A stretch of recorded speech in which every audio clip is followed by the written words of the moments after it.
오늘 우리에게 주시는 하나님의 말씀은 창세기 47장 27절부터 31절까지의 말씀입니다. 창세기 47장 27절부터 31절까지의 말씀을 함께 합독하도록 하겠습니다. 함께 읽겠습니다. 시작. 이스라엘 족속이 애굽 고센 땅에 거주하며 거기서 생업을 얻어 생육하고 번성하였더라. 야곱이 애굽 땅에 17년을 거주하였으니 그의 나이가 147세라. 이스라엘이 죽을 날이 가까움에 그의 아들 요셉을 불러 그에게 이르되 이제 내가 내게 은혜를 입었거든 청하노니 내 손을 내 허벅지 아래에 넣고 인애와 성실함으로 내게 행하여 애굽의 나를 장사하지 아니하도록 하라. 내가 조상들과 함께 눕거든 너는 나를 애굽에서 메어다가 조상의 묘지에 장사하라. 요셉이 이르되 내가 아버지의 말씀대로 행하리이다. 야곱이 또 이르되 내게 맹세하라 하매 그가 맹세하니 이스라엘이 침상머리에서 하나님께 경배하니라. 아멘. 요셉의 도움을 힘입어 애굽의 고센 땅에 거주하게 된 야곱의 가족들은 거기서 생업을 얻어 생육하고 번성하였습니다. 애굽 백성들은 먹을 것을 구하기 위해 자신들의 돈과 가족과 토지와 몸까지 다 팔아야 했지만 야곱의 가족들은 그렇게 해야 할 필요가 없었기 때문입니다. 요셉이 그들의 모든 필요를 채워주었기 때문입니다. 그래서 그들은 고센 땅에서 날로 번창해 갔습니다. 그리고 그렇게 17년이 흘러 야곱의 나이가 147세가 되었습니다. 그리고 그때가 되자 야곱은 자신이 죽을 날이 얼마 남지 않았음을 알게 되었습니다. 그래서 야곱은 자신의 아들 요셉을 불러 한 가지 부탁을 하였습니다. 29절과 30절 말씀을 보시겠습니다. 이스라엘이 죽을 날이 가까움에 그의 아들 요셉을 불러 그에게 이르되 이제 내가 내게 은혜를 입었거든 청하노니 내 손을 내 허벅지 아래에 넣고 인애와 성실함으로 내게 행하여 애굽의 나를 장사하지 아니하도록 하라. 내가 조상들과 함께 눕거든 너는 나를 애굽에서 내어다가 조상의 묘지에 장사하라. 요셉이 이르되 내가 아버지의 말씀대로 행하리이다. 29절에서 야곱은 요셉을 향해 내 손을 내 허벅지 아래에 넣고 인애와 성실함으로 내게 행하여 애굽의 나를 장사하지 아니하도록 하라고 요청하고 있습니다. 그런데 이 번역은 조금 어색하게 느껴집니다.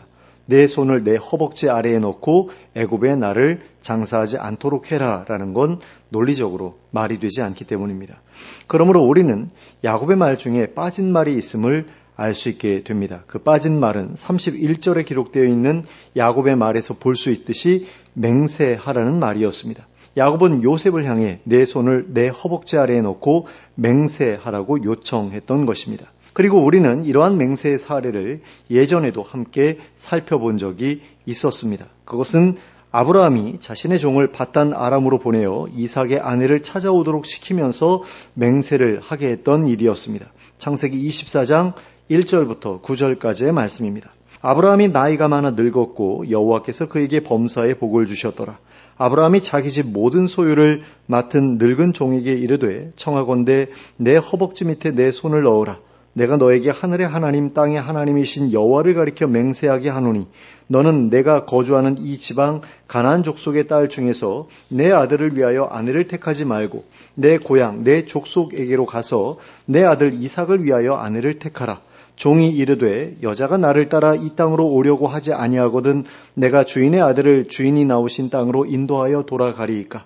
아브라함이 그에게 이르되 내 아들을 그리로 데리고 돌아가지 아니하도록 하라. 하늘의 하나님 여호와께서 나를 내 아버지의 집과 내 고향 땅에서 떠나게 하시고 내게 말씀하시며 내게 맹세하여 이르시기를 이 땅을 내 씨에게 주리라 하셨으니 그가 그 사자를 너보다 앞서 보내실지라. 내가 거기서 내 아들을 위하여 아내를 택할지니라. 만일 여자가 너를 따라오려고 하지 아니하면 나의 이 맹세가 너와 상관이 없나니 오직 내 아들을 데리고 그리로 가지 말지니라. 그 종이 이에 그의 주인 아브라함의 허벅지 아래에 손을 넣고 그 일에 대하여 그에게 맹세하였더라. 이처럼 아브라함은 자신의 아들을 결혼시키기 위해 자신의 종을 자신의 고향인 바단 아람으로 보내면서 반드시 자신의 고향 땅에서 아들의 아내감을 구해오도록 맹세하게 하였습니다. 그리고 그때에도 허벅지 아래에 손을 넣고 맹세하게 하였습니다. 그런데 야곱도 요셉에게 자신이 죽은 후에 그 시신을 애굽에 매장하지 않기로 맹세하게 하면서 허벅지 아래에 손을 넣고 맹세하게 했던 것입니다. 그런데 이 두 사람의 맹세는 모두 다 하나님의 약속과 연관되어 있었던 것을 볼 수 있습니다. 아브라함은 하나님을 경외하는 여인을 통해 자신의 가문이 이어지기를 바랐습니다. 그래서 자신의 아들에게 하나님을 경외하는 여인을 아내로 맞이하게 해주고자 하였습니다. 그래야만 자신의 후손들이 계속해서 하나님의 약속을 붙들고 살아가게 될 것이라고 생각했기 때문입니다. 그래서 그 일의 진행을 맡겼던 종에게 반드시 하나님을 경외하는 여인을 데려오도록 맹세를 하게 했던 것입니다. 그리고 야곱은 자신이 죽은 이후에라도 자신의 후손들이 다시 하나님께서 약속하신 땅으로 돌아가게 될 것이라는 하나님의 약속을 믿었습니다. 그런데 자신이 죽은 후에 애굽에 장사된다면 자신의 후손들이 가나안으로 떠난 후에는 자신의 시신만 애굽에 남아있게 될 것이 분명했습니다. 그렇게 되면 그 누구도 자신을 기억하지 못하고 자신의 묘를 돌보지 않게 될 것이었습니다. 그래서 야곱은 자신의 시신이 애굽에 남겨지지 않도록 하기 위해 요셉으로 하여금 자신의 시신을 애굽에 장사하지 않기로 맹세하게 하였던 것입니다. 그런데 요셉은 그 일이 자신의 아버지에게 있어서 얼마나 중요한 일이었는지 제대로 이해하지 못했던 것 같습니다. 그래서 요셉은 맹세를 요구하는 아버지의 말에 대해 내가 아버지의 말씀대로 행하겠습니다 라고만 대답했습니다. 그러나 야곱이 원했던 것은 요셉의 맹세였습니다. 야곱은 맹세를 요구할 정도로 요셉의 확실한 약속을 원했던 것입니다. 그래서 야곱은 다시금 요셉에게 맹세를 해달라고 요구했습니다. 그리고 그제야 요셉은 아버지의 말대로 맹세를 하였습니다. 31절 말씀입니다. 야곱이 또 이르되 내게 맹세하라 하매 그가 맹세하니 이스라엘의 침상머리에서 하나님께 경배하니라. 자, 이렇게 요셉이 야곱의 말대로 맹세를 하자 야곱은 그제야 침상머리에서 하나님께 경배하였습니다. 자신이 죽은 다음의 일이 자신의 바람대로 될 것을 믿고 안도하게 되었기 때문입니다. 그리고 그렇게 되게끔 허락하신 하나님의 은혜에 감사했기 때문입니다. 그런데 야곱은 왜 이 일을 요셉에게 요청했던 것일까요? 야곱은 무슨 이유로 애굽이 아닌 가나안 땅에 묻히기를 바랐던 것일까요? 어떤 사람들은 야곱이 가나안에서 태어났고 그래서 가나안을 고향으로 생각하고 있었기 때문에 죽을 때가 가까워 오자 고향을 그리워하는 마음 때문에 이와 같은 부탁을 했을 것이라고 생각합니다. 물론 이렇게 생각할 수도 있습니다. 충분히 가능성이 있는 이야기입니다. 그리고 만일 야곱의 가족들이 일부라도 가나안에 남아서 살고 있었다고 한다면 이 생각은 100% 맞는 생각이라고 말할 수도 있을 것입니다. 그러나 현재 야곱의 가족들은 모두 다 애굽에 내려와서 살고 있었습니다. 그러므로 야곱의 후손들이 계속해서 애굽에서 살게 될 것이 분명했다면 야곱에게 있어서 가나안에 장사된다는 것은 그다지 매력적인 일이 아니었을 것입니다. 왜냐하면 애굽에 정착해서 살고 있는 자손들이 언제까지 가나안에 있는 야곱의 무덤을 돌보아 줄지 알 수 없었기 때문입니다. 얼마 지나지 않아 후손들의 기억에서 잊혀져 그대로 방치될 가능성이 컸기 때문입니다. 그러므로 야곱이 가나안에 장사되기를 바랐던 때에는 자신의 후손들이 애굽에 영원히 정착해서 살아가는 것이 아니라 언젠가 애굽을 떠나 가나안으로 돌아가게 될 것이라는 믿음이 있었기 때문이라고 할 수 있습니다. 게다가 하나님께서는 야곱이 애굽으로 내려오기에 앞서 친히 야곱에게 나타나셔서 야곱으로 하여금 가나안으로 돌아오게 해주겠다고 약속하신 적이 있었습니다. 창세기 46장 2절부터 4절까지의 말씀입니다. 그 밤에 하나님이 이상 중에 이스라엘에게 나타나 이르시되 야곱아 야곱아 하시는지라. 야곱이 이르되 내가 여기 있나이다 하매 하나님이 이르시되 나는 하나님이라 내 아버지의 하나님이니 애굽으로 내려가기를 두려워하지 말라. 내가 거기서 너로 큰 민족을 이루게 하리라. 내가 너와 함께 애굽으로 내려가겠고 반드시 너를 인도하여 다시 올라올 것이며 요셉이 그의 손으로 내 눈을 감기리라 하셨더라. 자, 그런데 여기에 기록된 하나님의 약속을 보시면 야곱을 인도하여 다시 올라오게 하시겠다는 약속은 있어도 야곱의 후손들을 인도하여 다시 올라오게 하시겠다는 약속은 없습니다. 하지만 하나님께서 아브라함에게 주셨던 약속 중에는 가나안 땅을 아브라함의 자손들에게 주시겠다는 약속이 분명히 있었습니다. 그러므로 하나님께서 야곱에게 그 약속을 따로 언급해 주지 않으셨다고 하더라도 그 약속을 이루실 것이라는 데에는 변함이 없었습니다. 그러므로 우리가 주목해야 할 것은 반드시 너를 인도하여 다시 올라올 것이라고 하신 바로 그 약속입니다. 그러면 하나님께서 야곱에게 이 약속을 따로 해 주셨던 이유는 무엇입니까? 그것이 야곱의 소원이었기 때문입니다. 야곱이 애굽으로 내려가기 전부터 가지고 있었던 야곱의 간절한 소원이었기 때문이라는 것입니다. 야곱은 애굽으로 내려가기 전부터 이미 자신의 죽음에 대해 생각하고 있었습니다. 그래서 자신이 죽으면 아브라함과 사라와 이삭과 리브가와 레아가 묻혀있는 가족묘에 묻힐 계획을 가지고 있었습니다. 그런데 난데없이 요셉이 애굽에서 자신을 기다린다는 소식이 들려왔습니다. 이미 죽은 줄 알고 있었는데 살아있을 뿐 아니라 애굽의 총리가 되어서 자기 보기를 간절히 바라고 있다라는 그런 소식이 들려왔다라는 거죠. 그랬을 때에 야곱이 어떤 생각을 하게 되었을까요?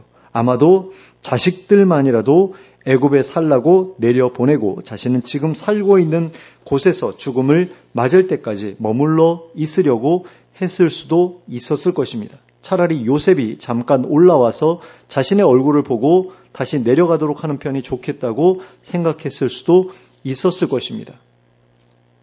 왜냐하면 방금 읽어드린 창세기 36장 3절에서 야곱이 애굽으로 내려가는 것을 두려워했다고 말씀하고 있기 때문입니다. 그래서 하나님께서 야곱에게 용기를 북돋워 주시면서 애굽으로 내려가라고 하신 것이기 때문입니다. 그러면 야곱이 애굽으로 내려가기를 두려워했던 이유가 무엇이었을까요? 그가 죽어서 가족묘에 묻히지 못하게 될 수도 있다는 것 외에 또 무슨 이유가 있었겠습니까? 단지 그 이유 때문에 애굽으로 내려가기를 두려워했을 것이다 라는 거죠. 애굽의 총리가 요셉인데 애굽에 내려간다고 해가지고 무슨 자기 가족들에게 해댈 일이 있겠어요? 자신에게도 무슨 해댈 일이 있겠습니까? 왜 두려워했겠느냐라는 거죠. 거기 내려갔다가 다시 못 올라오게 될까봐 두려웠던 것 아닙니까? 그래서 하나님께서 내가 너 다시 올라오게 해줄게. 그러니까 겁내지 말고 내려가. 이렇게 말씀해 주신 것이다. 라는 겁니다.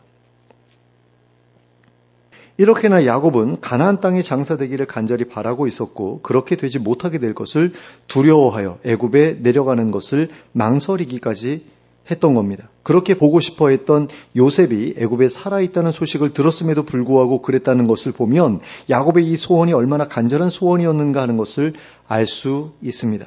그러면 야곱은 왜 그렇게 가나안 땅에 묻히기를 바랐던 것일까요? 앞에서도 잠깐 말씀드렸지만 자신의 후손들이 언젠가는 가나안 땅으로 돌아오게 될 것을 믿었기 때문입니다. 그래서 자신의 무덤이 가나안 땅에 정착한 자신의 후손들 가운데 있기를 바랐기 때문입니다. 그리하여 자신이 자신의 후손들에게 영원히 기억되기를 바랐기 때문입니다. 어쩌면 하나님의 품에 안겨서 자신의 후손들이 하나님의 약속대로 가나안 땅을 차지하고 그곳에서 번성하는 모습을 보고 싶었기 때문이었을 수도 있습니다. 하지만 가장 중요한 이유는 애굽이라는 곳이 자신의 고향도 자신이 영원히 안식해야 할 땅도 아니었다는 것이라고 할 수 있습니다. 하나님께서 자신에게 주신 땅은 애굽이 아니라 가나안이었습니다. 그리고 자신의 후손들도 언젠가는 가나안으로 돌아갈 것이 분명했습니다. 그러므로 자신이 그곳에 장사된다면 자신의 후손들이 가나안으로 떠난 후에 자신 혼자 그곳에 덩그러니 남게 될 것이 분명했기 때문입니다. 그래서 야곱은 자신의 고향이자 자신의 후손들에게 주어질 땅을 자신이 영원히 안식할 땅으로 삼고자 했습니다. 그리고 그것을 위해 요셉에게 맹세를 요구했고 아들이 맹세를 하는 것을 보고서야 마음을 놓고 안심했습니다. 솔직히 살기 좋은 곳으로 따지자면 애굽이 가나안보다 훨씬 더 살기 좋은 땅이었습니다. 특별히 고센 땅은 가나안의 어느 지역보다도 목축하기에 좋은 땅이었습니다. 그러므로 야곱은 그곳에서 자손 대대로 목축을 하며 살아갈 미래를 꿈꿀 수도 있었습니다. 그러나 그렇게 좋은 땅에 살고 있었으면서도 야곱은 가나안으로 돌아가기를 꿈꾸었습니다. 하나님께서 약속하신 곳이었기 때문에 자기들에게는 그곳보다 더 좋은 땅이 없다고 믿었던 것입니다. 그리고 이것은 하나님께로부터 같은 약속을 받은 우리에게 있어서도 크게 본받아야 할 태도라고 할 수 있습니다. 기독교인이라고 하면 누구나 하나님 나라에서 살아갈 것을 소망하는 사람들이라고 할 수 있습니다. 그런데 하나님 나라를 소망한다고 하면서도 실제로는 이 땅에 더 마음이 기울어진 채로 살아가는 사람들이 더 많은 것을 보게 됩니다. 하나님을 믿는 이유가 하나님 나라에서 영원히 복된 삶을 살아가게 해주실 것이라고 믿어서가 아니라 이 땅에서 잘 먹고 잘 살 수 있게 해주실 것만 같다고 믿어서인 경우가 더 많기 때문입니다. 그러다 보니 이 땅에서 잘 먹고 잘 사는데 방해가 된다면 하나님을 믿는 신앙을 소홀히 하거나 하나님에 대한 신앙을 포기하기까지 하는 사람들이 적지 않습니다. 그러나 참으로 하나님의 약속을 믿는다면, 참으로 하나님께서 약속하신 하나님의 나라에 대한 소망이 확실하다면 이 세상에서의 삶이 아무리 풍족하다고 하더라도 이 세상에서의 삶보다 하나님 나라에서의 삶에 더 큰 기대를 가지고 살아갈 것입니다. 그리하여 그 나라를 얻기 위한 투자를 아까워하지 않게 될 것입니다. 자신이 모은 재산으로 힘들고 어려운 이들을 섬기고 소외된 사람들과 관계 맺고 그들을 섬기며 살아가는 것을 거절하지 않을 것입니다. 예수님께서 이 땅에 오셔서 그렇게 살아가신 이유도, 그리고 예수님의 제자들이 그분의 삶을 그대로 이어받아 살아갔던 이유도 바로 그와 같은 소망이 있었기 때문입니다. 요셉의 시대를 살았던 사람이라면 그 누구라고 하더라도 애굽에서 살아가기를 꿈꾸었을 것입니다. 바로의 노예로 살아가게 된다고 하더라도 애굽의 영주권 또는 애굽의 시민권을 얻을 수만 있다면 기꺼이 바로의 노예가 되겠다고 생각하는 사람들이 부지기수였을 것입니다. 그런데 야곱은 애굽에서 목축하기에 가장 좋은 땅을 얻었을 뿐 아니라 애굽의 총리였던 아들의 돌봄을 받으면서 자유인의 신분을 잃지 않고 모든 이들이 부러워할 만한 삶을 살아가고 있었음에도 불구하고 애굽을 떠나 가나안 땅으로 돌아갈 것을 꿈꾸었습니다. 그러면 우리는 어떻습니까? 우리도 과연 이 땅에서 누리던 모든 것을 두고 하나님 나라에 들어가게 될 그 날을 소망하며 살아가고 있습니까? 아니면 최대한 그 나라에 들어가게 될 날이 늦추어지기를 바라면서 이 땅에서 더 많은 시간을 보내며 더 많은 것들을 누리며 살아가기를 바라고 있습니까? 자신의 마음이 야곱의 마음과 같은지 그렇지 않은지 한번 생각해 보시기 바랍니다. 그리고 과연 내가 하나님 나라를 소망하며 살아가는 사람인지를 점검해 보시기 바랍니다. 그리고 만일 자신의 마음이 야곱의 마음과 같지 않다면 자신이 아직까지는 하나님의 약속의 소중함을 제대로 깨닫지 못한 사람이라는 사실을 깨닫게 되시기 바랍니다. 그리고 하나님의 선하심과 하나님의 신실하심에 대해 다시 한번 알아가기 위해 노력해 보시기 바랍니다. 그리하여 야곱과 같이 하나님의 약속이 얼마나 크고 아름답고 풍성한 것인지를 깨닫게 됨으로써 그 약속이 이루어질 날을 간절히 기대하며 그 약속을 자신의 것으로 만들기 위해 헌신하며 살아가는 저와 여러분이 될 수 있기를 예수 그리스도의 이름으로 축원합니다. 함께 기도하겠습니다. 사랑과 은혜가 풍성하신 하나님 아버지, 하나님께서 우리에게 약속하신 하나님의 나라가 얼마나 아름다운 곳인지를 깨닫게 해 주시기 바랍니다. 그리하여 그 나라에서 영원히 살아가게 될 날을 간절히 소망하게 해 주시길 바랍니다. 그리고 그 나라에서 살아가기 위한 준비를 이 땅에서부터 잘 감당해 나가게 해 주시길 바랍니다. 그리하여 이 땅에서 살아가는 동안에 그 나라의 백성다운 모습으로 변화되게 하시고 그리하여 그 나라에 들어가서도 그 나라의 백성으로서 부족함 없는 모습으로 살아갈 수 있게 하여 주시옵소서. 무엇보다 이 땅에 대한 욕심과 미련에 사로잡혀 살아가지 않게 하여 주시고 우리의 탐욕으로 인해 이 땅을 지옥으로 만들지 않게 하여 주시옵소서. 그리하여 우리와 관계하는 모든 사람들이 우리를 통해 하나님의 선하심을 알게 해주시고 우리와 더불어 하나님 나라를 함께 꿈꾸는 사람들로 변화될 수 있도록 인도해 주시옵소서. 예수 그리스도의 이름으로 기도하였습니다. 아멘.